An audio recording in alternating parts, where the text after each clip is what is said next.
We are back, and I'm bringing you the world's first patent for a plant-based waterless paint. For those of you who don't know, I am Dave, a 10-year intellectual property attorney dealing with everything from patents, trademarks, copyrights, as well as trade secrets. And this is an interesting one. And look, I'm actually going to need you guys to help me out on this one. For those of you who don't know, typically when you're in the arts, let's say you will, as a patent attorney, you have a kind of art unit or a specialty that you deal with. If you're in chemistry, you're going to be with dealing with chemical inventions or technologies. If you're mechanical, electromechanical, you're going to be dealing with electromechanical technologies or in that art unit. If you are software or heavy electrical, you're going to be kind of dealing with those technologies. If you're a biologist, you're going to be dealing with kind of those technology areas. And so again, your boy, I'm a mechanical. I do some electromechanical stuff, some control system stuff, but the plant-based waterless paint seems like that's more so a chemistry item.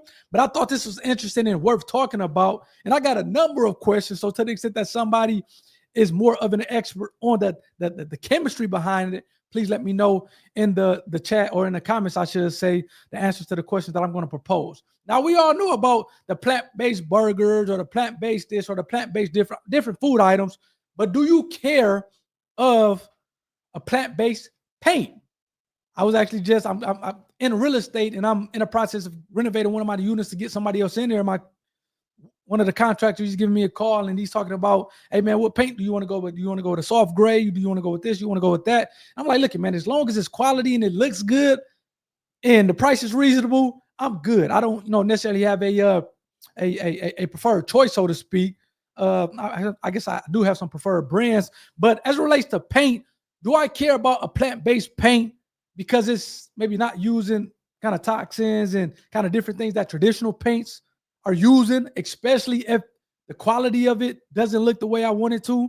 I don't know. I would probably say no at this point in time, but we'll see as kind of the article gets in. And then the last thing that I do want to kind of bring up before getting off into the article is I don't understand a waterless paint. I would imagine that you still have to mix the powder with some type of liquid such that you can put it on a wall. So again, with regard to the chemistry, our typical paints, using water, I would imagine at some point water or some type of liquid is used to actually kind of get it such that you can put it on a paintbrush and kind of wipe it across or apply it to the walls here. So again, those are some of my initial questions. Let's pull up the article and see if we can get some of those answered, or if somebody in the chat or in the comment section can provide some answers to the questions. And this is actually coming out of the United Kingdom, so the UK, June 25th, which is today. A British innovator in sustainable coatings has been granted a patent for its groundbreaking 100% plant-based concentrated dry powder paint. Again, I'm not sure if I care whether or not the paint is plant-based, if it's kind of oil or plastic-based. I'm not sure, but we'll see here. The patent, the first of its kind, secures the company's uniquely disruptive formulation and dry powder production method. Okay. This announcement comes at a crucial moment for the industry, offering a sustainable solution to a sector in urgent and need of transformation. Designed to meet the growing climate goals of the construction, interior design, and coating industries, Paint Zero dry powder format eliminates the environmental impacts of traditional liquid paints. So I guess your traditional paints are made from liquid. But again, are you mixing the powder with something before you apply it? Or are you essentially applying a powder to the wall and it's kind of acting as if a paint? Man, I have so many questions for this. I actually have a chemistry, somebody who's one of my good friends who's a PhD in chemistry that I used to work with. I may have to bring him up on this one and kind of see his thoughts on it. The product is shipped in compact, resealable paper packaging and mixed with tap water at the point. So it's still mixed with water. I guess a typical paint is mixed with some type of special liquid and not necessarily tap water. Slashing transport emissions by over 75% and avoiding plastic and metal waste entirely. So it seems like traditional paint also has some metal in it, some plastic, and obviously we're talking about transportation. Our product represents more than innovation. It's a proof that in the industry we can break our reliance on fossil fuels. So it seems like a lot of this is kind of stemming from trying to get away from fossil fuels. Our product represents, okay, this is essentially what I read from the Paint Zero CEO or inventor. The patent was filed in the UK and via the PCT covering international markets. It protects both the composition and production methods, enabling Paint Zero to scale its operation with partners in Europe and beyond. So let me kind of give you guys a kind of a kind of preview on this. So it seems like what they did, they initially filed a UK application, and then within that year, they filed a PCT application, and now they can kind of file in those member states of the PCT, US, China, let's see here, other countries in Europe.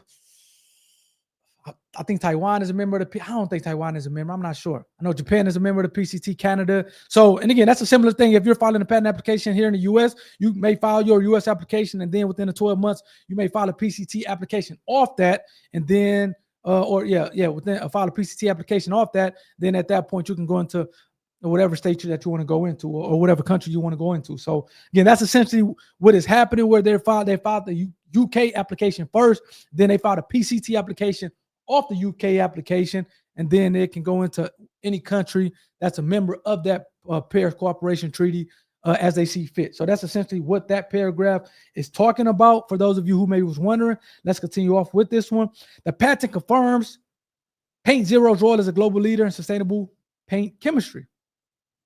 So this seems like this is the UK patent here, the patent number, in case you want to look it up, and kind of what it's talking about, and kind of, going from there. So what do you guys think? Like I said, I still kind of got some questions. Seems like some of those were answered. You are essentially kind of have this powder that you're not, having to haul these paint cans back home from Home Depot or Lowe's or Menards. You just have these, I guess, powder in a bag, apply the tap water, maybe do a little bit of mixing, and then next thing you know, you have a plant base, no oil, no plastic, no, I guess, fossil fuels paint that you're applying to the wall. Let me know if this is important to you to use a plant-based paint compared to the typical traditional liquid paints that are out there. For me at this point in time, and again, I reserve the right to change my opinion or my mind on something.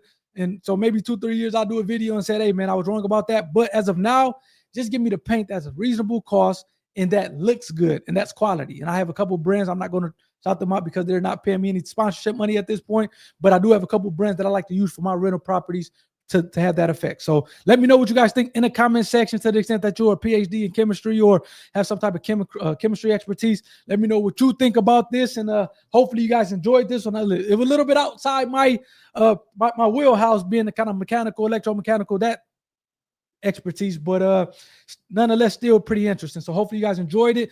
Please go hit a like button for the YouTube algorithm as well. Hit that subscribe button to be a part of the IP community, and I'll catch you guys on the next one. Peace.